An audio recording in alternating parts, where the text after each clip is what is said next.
Bom dia a todos, aqui é Remo Noronha com mais uma aula de Física ou Matemática. Estamos aí no projeto Memorex, vamos fazer um Memorex sobre eletricidade. E de onde é que isso vem, né? Qual é a ideia que está sobre isso aí?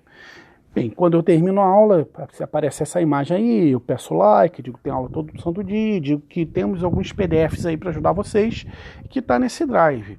E como é que você faz para achar esse drive? Bem, me acha aí no YouTube, Remo Noronha, tá? Não confunde com o time de futebol lá que joga contra o Paysandu lá do Pará, né? Me deram até uma camisa do Remo de presente. Clica na minha carinha feia, tem aí para se inscrever também. Se você quiser se inscrever, eu te agradeço. E tá aí o canal, que tem mais de 1000 aulas, playlists organizadas, essa coisa toda. Vem aqui e clica no Sobre. E no Sobre tem essa linha azul aí, mais ou menos no meio da tela, drives com PDFs, dá uma clicadinha nela aí, que você vai ver que no canal nós temos apostilas, tem um Memorex separado especial sobre inglês, né, quando eu lecionei inglês também, tem provas de vestibulares que eu deixei aqui para você não ter que ficar maluco procurando as provas do Enem, da CEDERJ, da UERJ, da FUVEST, essa outra coisa toda. E o que a gente está falando? Ah, sim, os cronogramas, né, de física e matemática. E hoje nós vamos conversar sobre o Memorex, em especial de eletricidade, né? Estão vendo que tem alguns aí, estamos em ordem alfabética, chegamos à eletricidade, clicou aqui. E vamos ver o que a gente tem para lembrar. Eu digo o que a gente tem para lembrar porque hoje não é aula. A ideia é de que vocês já sabem essas fórmulas. Aí você me diz assim, Remo, eu ainda não sei.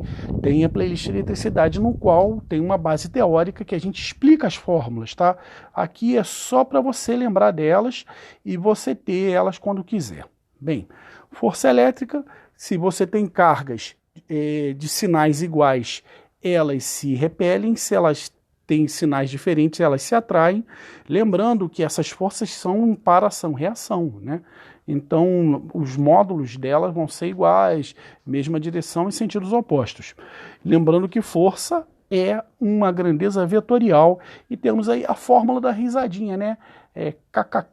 KQQ, né?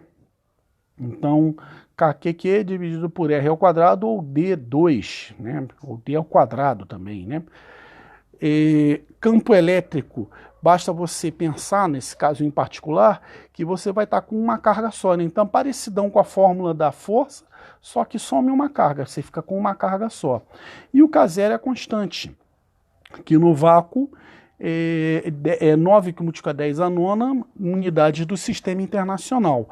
No caso do campo elétrico, de uma carga pontiforme, ele vai ser apontado para fora em carga positiva e apontado para dentro em carga negativa. Beleza? Se por um acaso você colocar duas placas aí de um capacitor, você pode gerar um campo de potencial elétrico uniforme, né? Um céu.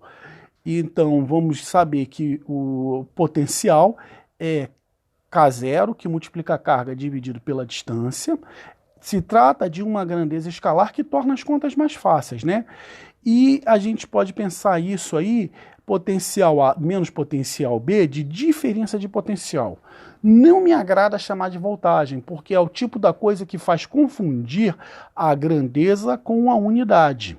Legal? É a mesma coisa que você dizer que qual a velocidade? A minha velocidade é quilômetros por hora. Não, não é isso. Quilômetros por hora é unidade. Bem, trabalho é uma relação entre grandezas, que tem uma relação profundamente ligada à energia, né? Então as contas batem as mesmas, e o trabalho pode ser a carga que multiplica o campo elétrico que multiplica a distância, trabalho pode ser diferença de potencial que multiplica a carga, e a gente tem que saber que diferença de potencial é campo multiplicado pela distância, e por sua vez força elétrica é igual ao campo elétrico multiplicado por carga. É bom que aqui fica um resumão das relações que você tem aí entre essas grandezas aí. Bem, quantificação de carga, estamos falando aqui em termos clássicos, né? Porque você pode pensar assim, a carga do elétron é indivisível. A física moderna discorda disso. Mas se você pensar na física de algum tempo atrás, você pode quantificar a carga contando o número de elétrons que você tem em excesso ou em falta. Se os elétrons estiverem faltando, a carga é positiva. Se os elétrons estiverem em excesso, a carga é negativa e a coisa é quantificada.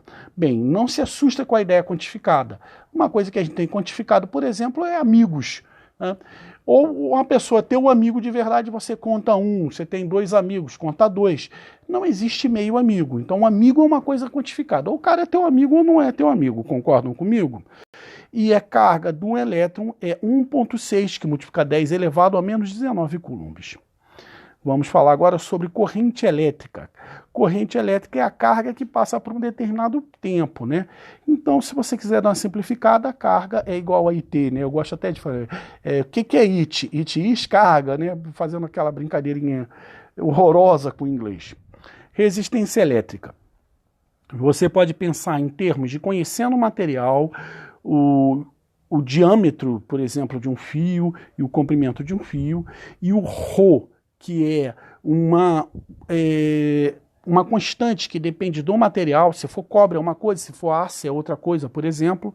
Então a resistência elétrica vai ser ρ, que multiplica o comprimento dividido pela área, né, pela seção transversal.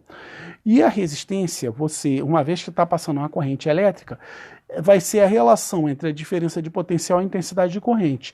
Botando tudo numa linha só, DDP é igual a IR. Os resistores em série, se você quiser saber quanto é que dá a resistência equivalente, basta somar eles algebricamente. Já em paralelo, você tem que o inverso da resistência equivalente é a soma do inverso das resistências constantes aí. Bem, potência, de uma maneira geral, a gente pensa em trabalho dividido por tempo, né? Como potência elétrica, você pode pensar em termos de energia, que passa em um circuito ou um fio, sei lá o que, dependendo da situação, em unidades de tempo. Tá? E a potência, você pode usar potência é igual a diferença de potencial, que multiplica a intensidade de corrente, intensidade de corrente ao quadrado, que multiplica a resistência, ou diferença de potencial ao quadrado dividido pela resistência, e você consegue fazer questões diferentes aí, dependendo do que se pergunte, né? Lembrando que física é uma ciência interpretativa. Quando você for usar os instrumentos elétricos, o amperímetro, você coloca ele em série, aí para não atrapalhar, a resistência dele tem que ser muito, muito pequena. Legal? Já o voltímetro você coloca em paralelo e serve assim, o amperímetro, o próprio nome diz, né? Serve para medir a intensidade de corrente, a unidade ampere. O voltímetro, você coloca ele em paralelo, serve para medir diferença de potencial e ele tem que ter uma resistência enorme para não atrapalhar muito o circuito, né? Para que a intensidade de corrente passe preferencialmente pelo seu circuito. Finalmente, capacitores. A capacitância é a carga que algo suporta pela diferença de potencial, né? Estou pensando aqui em capacitores de placa, ele também pode ser esféricos e por aí vai. O trabalho que um capacitor é capaz de lidar é a carga multiplicado pela DDP dividido por 2, ou capacitância multiplicada pela diferença de potencial ao quadrado dividido por 2. Aí você pode pensar em termos de trabalho ou energia. A associação, na hora de fazer as contas, ela bate o contrário do que a resistência. Ou seja, a capacitância em paralelo, basta você somar as capacitâncias algebricamente. Já em série, o inverso da capacitância equivalente é igual à soma dos inversos das capacitâncias. Tá ok?